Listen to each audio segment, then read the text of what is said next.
नमस्कार फ्रेंड्स मु आयोग आशा करुछि समस्ते भलरे थिबे। आजिरो एही वीडियो रे आमे बहुत इंपोर्टेंट टॉपिक जानिबा जीएनएम ओ एएनएम नर्सिंग कोर्स। जदि तुमे नर्सिंग फील्ड रे कैरियर करिबा को चाहुछ तेबे एही वीडियो तुम पाई। वीडियो लास्ट जाय देखंतु सब किछि डिटेल्स रे जानिबा। प्रथमे आमे एएनएम विषय रे जानिबा। एएनएम रो फुल फॉर्म हेउची ऑक्सिलियरी नर्स मिडवाइफरी।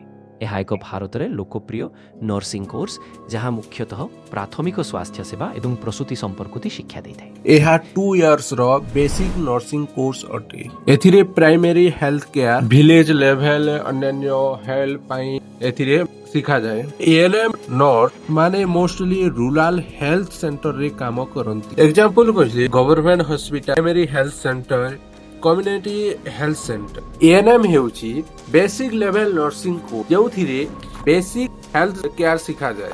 एबे क्वेश्चन रहिला एएनएम कोर्स क्यों माने करि परिबे ताहेले जानि रखंतु एएनएम कोर्स केवल झियो माने ही करि परिबे। एबे जानिबा जीएनएम नर्सिंग कोन। जीएनएम रो फुल फॉर्म हेउची जनरल नर्सिंग एंड मिडवाइफरी।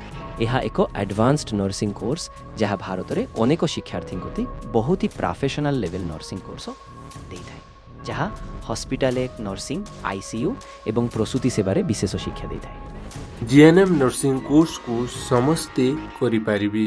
एही कोर्स टी 3 वर्ष 5 मासर एडवांस नर्सिंग कोर्स अटे। जीएनएम कोर्स रे ICU care, emergency care, operation theatre nursing सिखा जाए। एएनएम ओ जीएनएम डेफिनेशन टा देखो। एएनएम टा 2 इयर्स, जीएनएम रे 3 वर्ष 5 मासर कोर्स टा थाए। एएनएम टा होची बेसिक कोर्स, जीएनएम हेउची एडवांस कोर्स। एएनएम रे टिके कम सैलरी मिली थाए, जीएनएम रे हाई सैलरी मिली थाए, टिके अधिका मिली थाए। एएनएम हेउची विलेज लेवल केयर, जीएनएम हेउची हॉस्पिटल लेवल केयर। एएनएम रे लिमिटेड जॉब स्कोप टा थाए, जीएनएम रे अधिका जॉब कोर्स टा आसी थाए। सिंपल भाषा रे कहिले एएनएम बेसिक लेवल आउ जीएनएम टा होची एडवांस लेवल नर्सिंग कोर्स।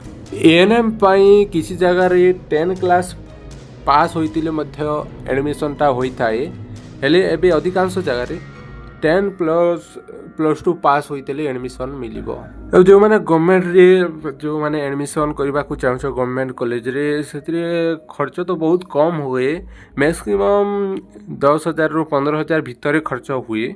आउ प्राइवेट कॉलेज रे जोटा 80,000 रु 1 लाख पर्यंत खर्च होई पारे पर ईयर। और जो माने गवर्नमेंट कॉलेज रे एडमिशन करबा को चाहछंती, गवर्नमेंट कॉलेज रे बहुत स्टूडेंट अप्लाई करंती, तो ता फल रे जो माने जार बेसिक मार्क थाए ताको ही सिलेक्ट करंती। तो मैक्सिमम 45 रु 46% थिले एडमिशन टा होई थाए। जीएनएम पाई 12th पास थिले एडमिशन हेबो।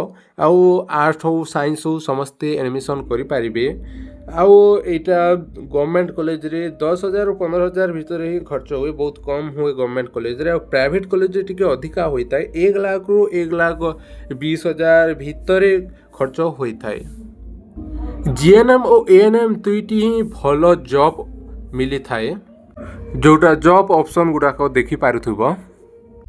तेबे फ्रेंड्स एएनएम और जीएनएम दुईटी भलो नर्सिंग कोर्स अटे। जदि तुमे बिगनर अछ एएनएम चूज करि पारो। जदि एडवांस कैरियर चाहुछ जीएनएम बेस्ट ऑप्शन अटे।